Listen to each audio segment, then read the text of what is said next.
Good morning students, we will be starting with our software quality assurance unit 2 chapter 2. We will be continuing with part 2. We had initially completed with part 1. Now we will be starting with part 2, that is software metrics. So moving on to software metrics.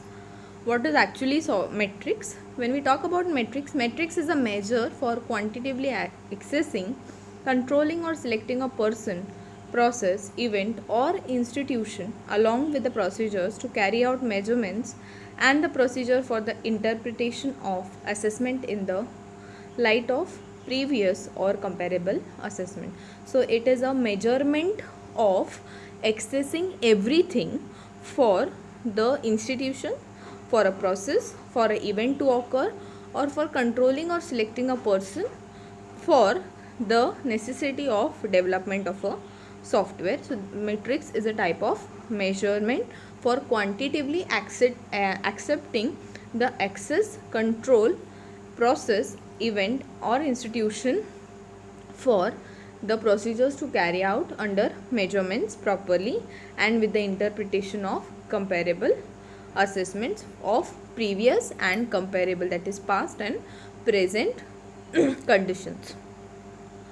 So when we talk about the standard units of measure, there are a measure is a single quantitative attribute of an entity. So measure is an single quantitative attribute. Attribute means characteristic of an entity.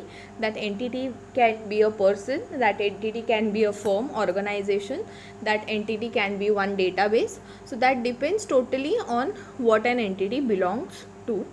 Since quantitative measures should be expressed in numbers, we have to express those measures in numbers. How we have to define it? And for that, for example, like measures of lines of code, LOC, work effort or number of defects. So you need to refer to the number of lines in or number of hours of the day or number of days in the month. Accordingly, you have to specify the number, that is the example. So there are types of metrics. So there are three types of metrics you should collect as a part of your quality assurance process are source code metrics, development metrics and testing metrics. So first one is source code metrics. So these are the measurements of source code that make up all your software. So source code measurement is done in your source code metrics. Source code is the fundamental building block of which your software is made. Yes, without code we cannot develop any software, and that is the reason source code is the building block of your software. So measuring it is a key to making sure your code is high caliber. So measuring that source code can be a proper step to get into process for developing a software. And look closely enough at your even best source code, so you get to understand which is the best source code or which is the development stage we are forming. Or you might also spot a few areas that you can optimize for even better performance. So what source code requires updations, what source code requires changes, all such things can be seen in the source code processing or metrics. Now, when measuring source code quality, make sure you are looking at the number of lines of code you have. So while you are checking the source code metrics, you check the number of code lines or source code lines in numbers. As I said, metrics is a counting of numbers. It is just not only the values, it is for the measurement, quantitative measurement, not the qualitative measurement. So as quantitative you require a number, and for that in the source code metrics you require a line of code. You need to judge or you need to count the number of lines of codes you have in your source code, which will ensure that you have appropriate amount of code and it is no more complex than it needs to be. So it is rather not to be more complex. Complex means unnecessarily extended. It is as sufficient as you need to perform any task. So next is development metrics. So development metrics, these metrics measure the custom software development process itself. Custom software development process means gather development metrics to look for ways to make your operations more efficient and reduce incidents of software errors. So making efficiency in the software and reducing the incidents of error can be done in development metrics. Now measuring number of defects within the code and time to fix them tells you a lot about the development process itself. So development is how early you complete the task in your whole software development. So for that, measuring the number of defects and timing to fix those things can be calculated is actually the development metrics, that is the development metrics process. Start by tallying up the number of defects that appear in the code and note the time it takes to fix them. Yes, in the development cycle, what you have to do is you have to start the counting the number of defects in the source code or in the software, and you have to also calculate the time required to fix those defects. So that can be termed as development metrics. If any defect have to be fixed multiple times, then there might be a misunderstanding of requirements or skills gap, which is important to address as soon as possible. So if a problem or if a defect is taking multiple times fixing, so that can be a misunderstanding, or it requires a skill gap, it has a skill gap, that is a misassumption, so which needs to be addressed as soon as possible in the development metrics. Next is testing metrics. These metrics help you evaluate how functional your product is. Now source code depends on the actual source code numbering, codes of line. Development depends on defects and the time allowed to fix them.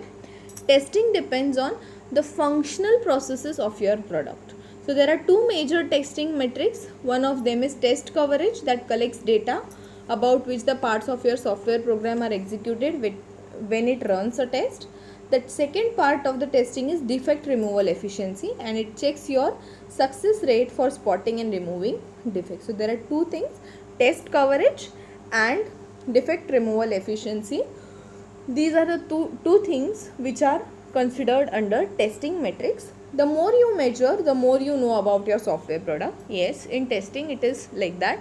The more you test, the more values or the more efficient your software becomes, and that is the reason you have to keep it rigorously testing so that you get a functional product which is without defects. Somewhere 0.1% it can be, but it is zero, that is zero bug free software can be termed.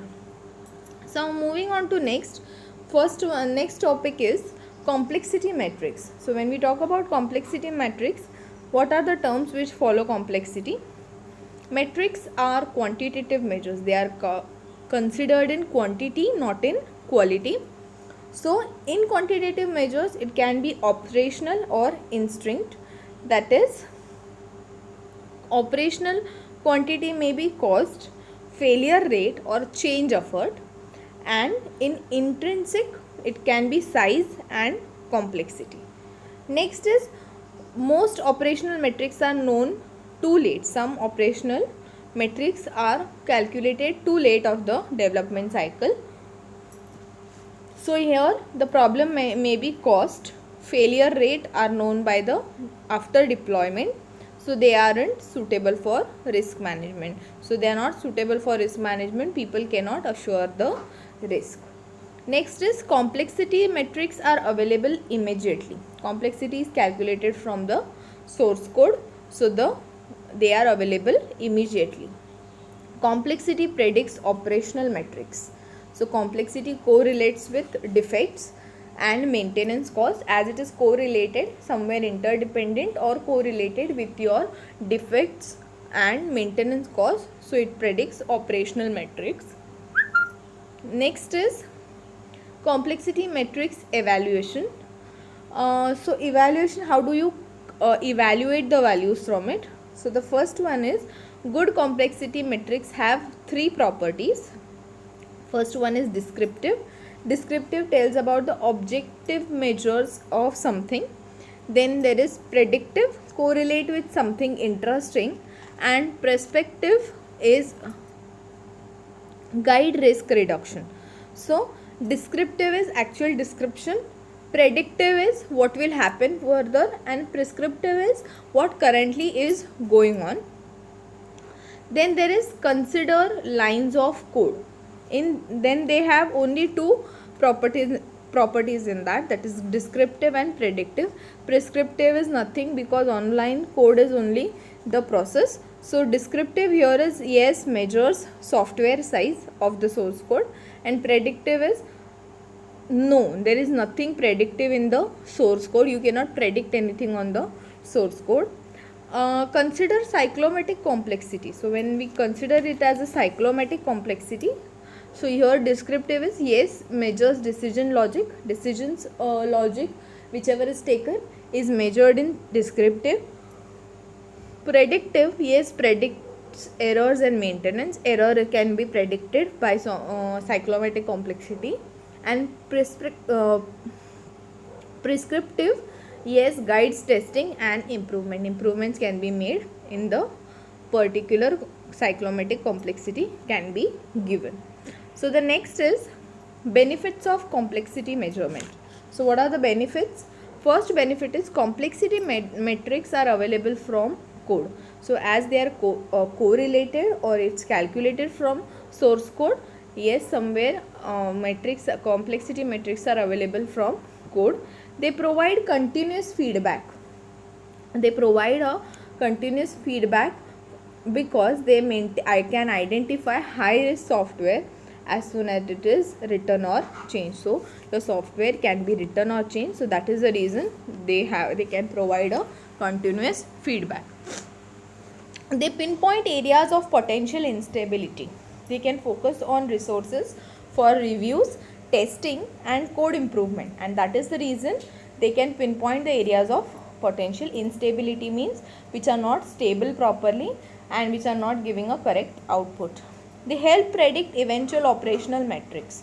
So operational metrics prediction is also done, that is test efforts, cost and error frequencies are also being similar to the metrics profiles, complexity metric profile. So they can be predicted eventually. Next is part 3 of chapter 2, that is defect management, which will complete in the next lecture. Thank you.